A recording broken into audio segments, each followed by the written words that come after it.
Question de la semaine, épisode 126. J'espère que vous aimez mes vidéos que je vous fais cette semaine. De très bonnes questions qui m'ont été posées. Et n'oubliez pas, cliquez sur j'aime si vous aimez les vidéos que je fais. Ça m'encourage et il y a de plus en plus de gens qui les écoutent. Ils sont sur YouTube aussi si vous les avez manqués. Fait que manquez pas ça. En première question, on y va avec Benjamin. Bonjour, comment faire pour m'assurer d'avoir un revenu de retraite de 45 000 par année provenant d'un ou des blocs dans 20 ou 25 ans? Fait que la technique, la formule est assez simple. Je vais te l'écrire ici puis je vais te le montrer à l'écran.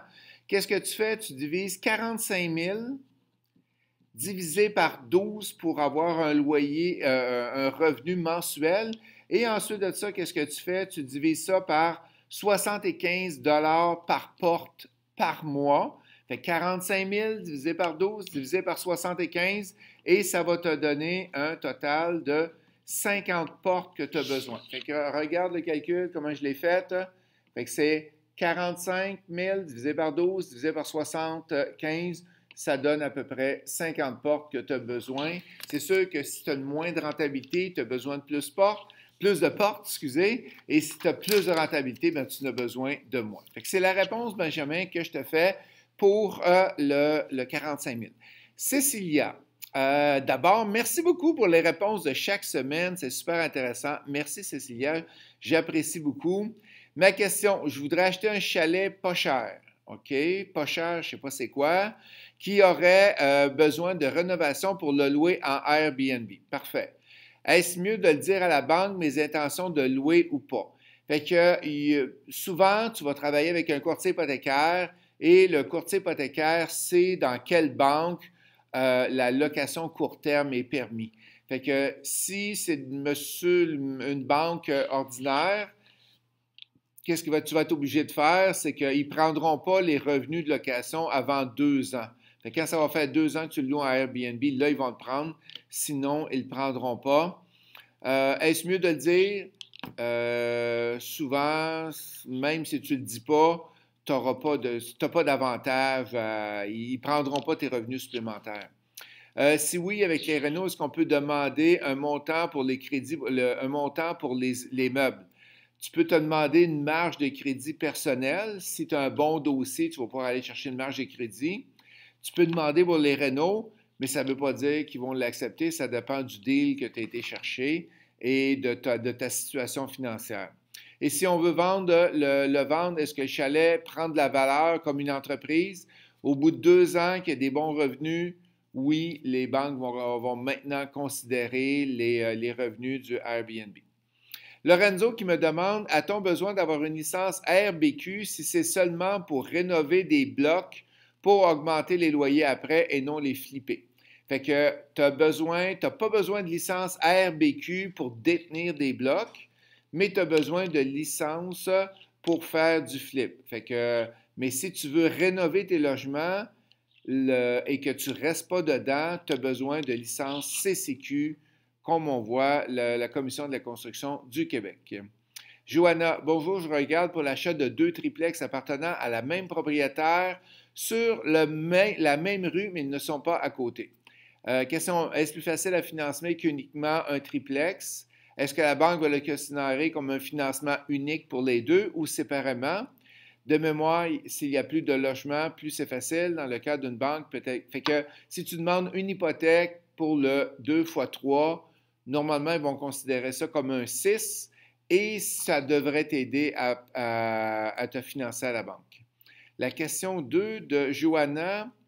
Et si je l'entre dans le calculateur IMO Facile, les gens qui ne savent pas c'est quoi, c'est quand on a un calculateur qui est en vente sur notre site Internet et dans ce calculateur-là, on a différentes options qu'on peut avoir. Fait que l'option 1, qu'est-ce qu'on fait? C'est qu'on a les revenus, moins les dépenses, moins le financement. Et vous avez, je suis en train de le dessiner, vous avez 1, 2, 3. Fait que vous avez ici, fait que revenus, moins dépenses, moins financement, vous avez l'option 1, l'option 2 et l'option 3. Et là, tu peux rentrer différents chiffres pour voir lequel est le meilleur. Fait que dans ce cas-là, qu'est-ce que tu fais? C'est ton option 1, elle me demande si je l'ai dans le calculateur, je fais les calculs séparément, ensemble, dans le même fichier, comment je fais? OK? Fait qu'est-ce que tu fais? C'est dans l'option 1 dans le calculateur, tu vas rentrer les deux immeubles ensemble. Fait que ça va être un 6. Dans l'option 2 du calculateur, tu vas faire un immeuble et dans l'option 3 du calculateur, tu vas faire l'autre immeuble.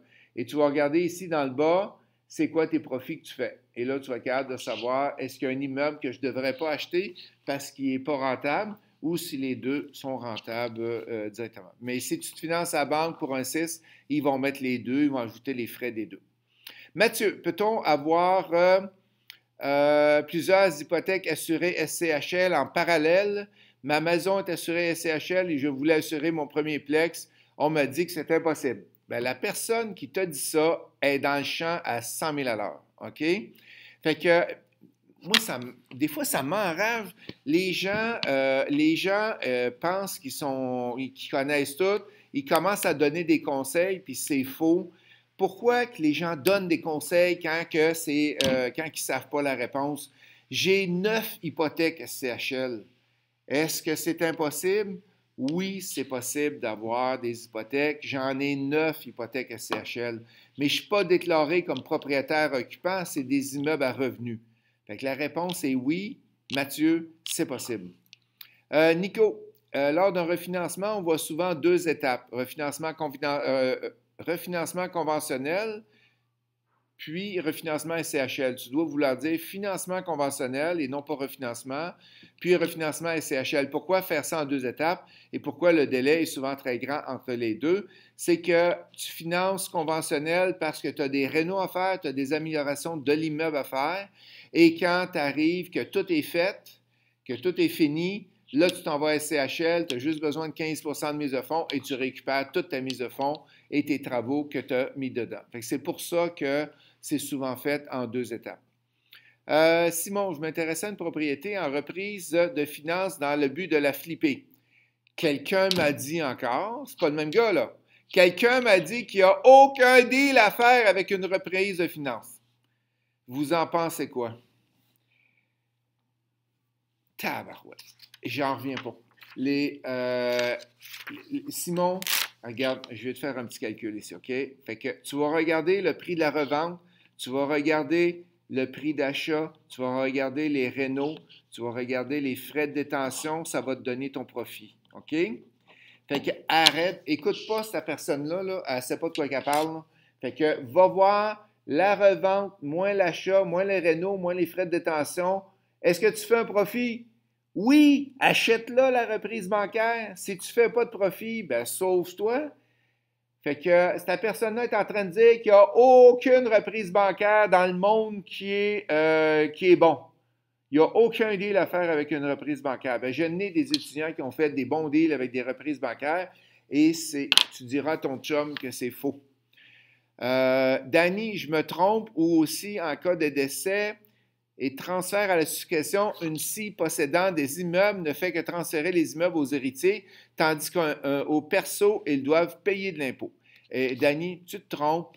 Quand une personne décède, mon frère est décédé, ça fait que ce qu'on a fait, c'est que c'est comme s'il y avait, c'est comme si il fallait tout qu'ils vendent qu'est-ce qu'il y a. Fait que s'il y a des actions d'une compagnie, s'il y a il dessine des immeubles personnels, fait que c'est comme, il est réputé les avoir vendus.